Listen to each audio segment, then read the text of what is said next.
লম্বা সময় ধরে লেবানন জুড়ে দখলদার ইসরায়েলি সামরিক বাহিনীর নির্মম আগ্রাসনের জেরে উত্তপ্ত পরিস্থিতি বিরাজ করছে দেশটিতে।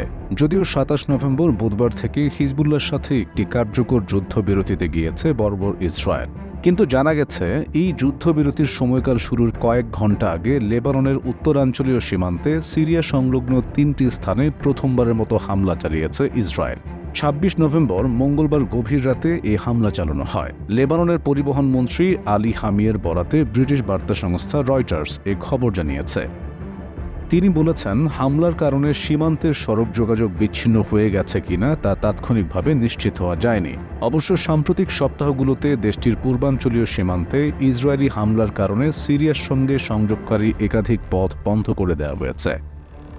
এই হামলা এমন সময় চালানো হলো যখন মার্কিন প্রেসিডেন্ট জো বাইডেন হিজবুল্লাহ ও ইসরায়েলের মধ্যে অস্ত্রবিরতি চুক্তি কার্যকর হওয়ার ঘোষণা দেন। বুধবার স্থানীয় সময় ভোর ৪টা থেকে চুক্তিটি কার্যকর হয়। সিরিয়ার রাষ্ট্রীয় বার্তা সংস্থা জানিয়েছে, এই হামলায় ৪ জন বেসামরিক নাগরিক ও ২ সেনা সদস্য নিহত হয়েছেন। আহত হয়েছেন ১২ জন। তাদের মধ্যে শিশু, নারী ও সিরীয় রেড ক্রিসেন্টের কর্মীরা রয়েছেন। রেড ক্রিসেন্ট জানায়, আল দাবুসিয়ে এবং আল আরিদা সীমান্তে মানবিক সহায়তার কাজ পরিচালনার সময় এক স্বেচ্ছাসেবক নিহত এবং আরেকজন আহত হয়েছেন। হামলায় বেশ কয়েকটি অ্যাম্বুলেন্স ও কাজের স্থান ক্ষতিগ্রস্ত হয়েছে বলেও সংস্থাটি জানিয়েছে। সিরিয়ার রাষ্ট্রীয় টেলিভিশনের খবরে বলা হয়, আরিদা ও দাবুসিয়ে সীমান্ত পয়েন্টে আঘাত এনেছে ইসরায়েল।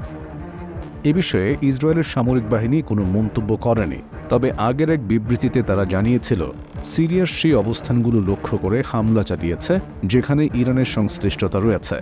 ইরান ও তার মিত্র হিজবুল্লাহর আঞ্চলিক প্রভাব কমানোর একটি বড় পরিকল্পনার অংশ হিসেবেই এসব পদক্ষেপ নেওয়া হয় বলে তারা দাবি করেছে।